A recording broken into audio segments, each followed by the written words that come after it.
Et en visite en RDC, le haut-commissaire des Nations Unies aux droits de l'homme, Volker Turk, accompagné du ministre des Droits humains, Fabrice Pouela, est arrivé à Goma mardi dans la soirée en provenance de Bunia, en Ituri. À Goma, l'émissaire des Nations Unies a échangé avec le membre du comité provincial de sécurité avec en tête le vice-gouverneur du Nord Kivu, le commissaire divisionnaire Romy Ekuka. Volker Turk vient s'enquérir de la situation des droits de l'homme dans cette partie du pays victime de guerre, d'agression rwandaise. Suivez. C'est aux environs de 19h mardi 16 avril 2024 que M. Volker Turk, haut-commissaire des Nations Unies aux droits de l'homme, est arrivé en ville de Goma, en provenance de Bunia, en Ituri, accompagné du ministre congolais des droits humains, M. Albert Fabrice Pouela. Cette haute personnalité onusienne est venue se rendre compte de la situation de la guerre imposée à la RDC par les Rwandais à travers ce supplétif du M23. Il n'y a pas une situation hostile aux droits de l'homme qu'est la guerre. Une situation plus hostile aux droits de l'homme qu'est la guerre.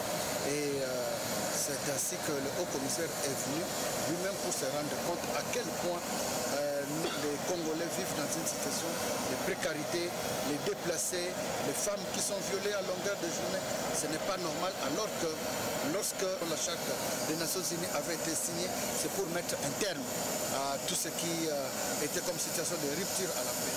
C'est ainsi que nous sommes venus, désignés par notre gouvernement, par le commandant suprême des forces armées, le président de la République, Félix Antoine Tshisekedi. Nous sommes venus pour accompagner le haut-commissaire. Nous venons d'être à Bunia, maintenant nous sommes à Goma. Selon le ministre des Droits humains, le chef de l'État Félix Tshisekedi accorde plus d'attention à la situation des droits de l'homme. Voilà le pourquoi de l'invitation adressée à ce haut-commissaire des Nations Unies aux droits de l'homme. Le président fait de la situation des droits de l'homme des Congolais, particulièrement de ses compatriotes de l'Est, une grande préoccupation et ils doivent se calmer. Mais aussi, par ma modeste bouche, le gouvernement de la République lance un message fort à tous nos compatriotes égarés qui font le jeu des ennemis de notre pays. Nous, notre pays doit avancer, et particulièrement à nos hommes de troupes.